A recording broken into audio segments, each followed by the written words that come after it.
নরেন্দ্র মোদীর উদ্দেশ্যে প্রশ্ন তৃণমূলের। 100 দিনের বঞ্চিতদের মনের কথা কবে শুনবেন? 100 দিনের টাকা বন্ধ করেছে কেন্দ্র, বঞ্চিতদের টাকা মিটিয়ে দিচ্ছে মমতা ব্যানার্জির সরকার। আপনি কি শুভেন্দুর বিরুদ্ধে ব্যবস্থা নেবেন? সিবিআইয়ের এফআইআরে নাম রয়েছে শুভেন্দুর। প্রধানমন্ত্রী নরেন্দ্র মোদীর বঙ্গ সফর, আর সেই জায়গা থেকে যে বিষয়গুলো উঠে আসছে, 100 দিনের যে এই বঞ্চিতদের টাকা, যে টাকা নিয়ে বারবার শাসক দল তৃণমূল কংগ্রেস তারা সরব হয়েছে, 100 দিনের টাকা বন্ধ করেছে কেন্দ্র, বঞ্চিতদের টাকা মিটিয়ে দিচ্ছে মমতা বন্দ্যোপাধ্যায়ের সরকার। মোদীর উদ্দেশ্যে প্রশ্ন তৃণমূলের, বঞ্চিতদের টাকা দিচ্ছে মমতা বন্দ্যোপাধ্যায়ের সরকার। তৃণমূল মুখপাত্র শান্তনু সেন কি বলেছেন শোনাবো। পাবলিসিটি মাস্টার প্রাইম মিনিস্টার আবার বাংলায় আসছে।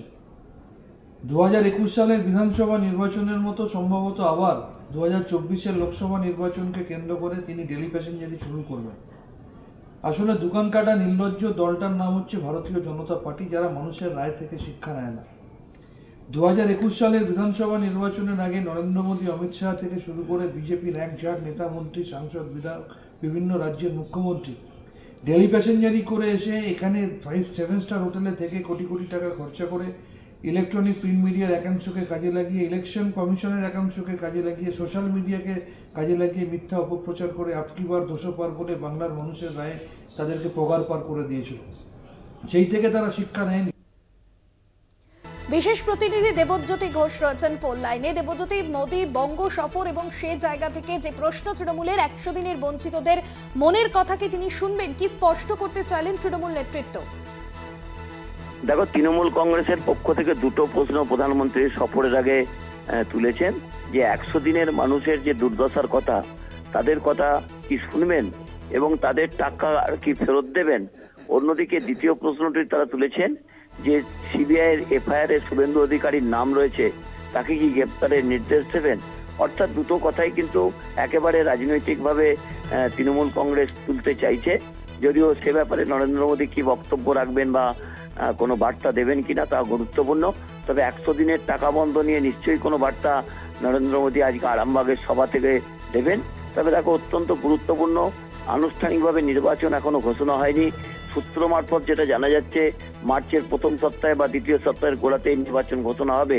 তার আগেই প্রধানমন্ত্রী কিন্তু বিভিন্ন রাজ্যে ঘুরছেন এবং সেই মতোই পশ্চিমবঙ্গে আসছেন। পশ্চিমবঙ্গের প্রায় বেশ কয়েকটি প্রকল্পের তিনি উদ্বোধন করবেন। এছাড়াও রাজনৈতিকভাবে তিনি বক্তব্য রাখবেন। অত্যন্ত গুরুত্বপূর্ণ যে কটি জায়গাতে তিনি তার সফরসূচি রয়েছে আগামী কয়েকদিনে, সেই জায়গাগুলো ভারতীয় জনতা পার্টির কাছে অত্যন্ত গুরুত্বপূর্ণ। কারণ সেখানে গত বিধানসভা নির্বাচনে ভারতীয় জনতা পার্টি যথেষ্ট ভালো ফল করেছিল। আরামবাগ লোকসভা কেন্দ্রের মধ্যে যে 3টি বিধানসভায় তারা জয়লাভ করেছিল, তার মধ্যে আরামবাগ, খানাকুল এবং পুরসুরায় তারা নির্বাচনে জয়লাভ করেছিলেন।